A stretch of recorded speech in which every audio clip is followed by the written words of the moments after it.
Pirmiausia, reikia pasverti susiklošiusią atlyginimų viešajame sektoriuje schemą. Lietuvoje aš galėčiau konstatuoti, kad valstybės tarnautojų atlyginimai yra žymiai aukštesni negu likusios biudžetinės sferos atlyginimai.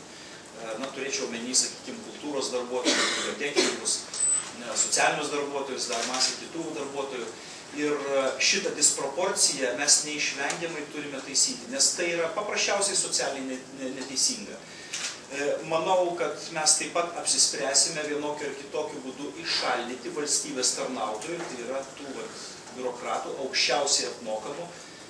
Jūs juos barat visuomet, nors aš jiems visuomet dėkoju už gerą darbą, bet atlyginimus, tarp politikų atlyginimus, manau, būtų protingai įšaldyti.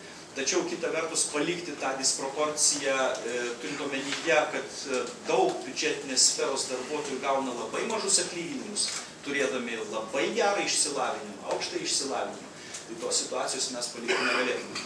Bet visa tai yra idėjos, kurias mes labai rimtai svarstysime ministrų kabinete ir jų svarstymas tikrai išeis ir į Seimo rūmus svarstant kitų metų biudžetą. Čia aš pasakyčiau, kad mūsų kolegos Latvijai ir Estai biudžetinėme procese, biudžeto sudarimo procese mus aplenkia.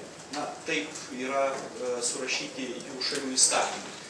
Mes tą biudžetinį procesą praeiname šiek tiek vėliau, mes turime galimybę ir būtinybę, pareigą teikti šiek tiek vėliau biudžeto projektus. Tai tie sprendimai Lietuvoje dar aptarinėjami tik tai specialistų lygių. Tačiau politinės diskusijos iš tikrųjų mes neišvengsime. Ir šita patirtis tikrai labai svarbi, tai iš tikrųjų labai svarbi dalis mūsų susitikimo aptarti šitos klausimus. Ministrė, patikrinimui visų tarnautojų ar tam tikros kategorijos? Ne, yra tam tikrų priemonių, kurios didina mažiausiai uždirbančių valstybės tarnautojų atlyginimą. Jūs žinote, buvo priimti valstybės tarnybos įstatymo tam tikri pakeitimai, sumažinantis valstybės įstaigų grupių skaičių nuo 6 iki 5 ir kiti panašus dalykai, ten susiaurinimas ten tų šakučių.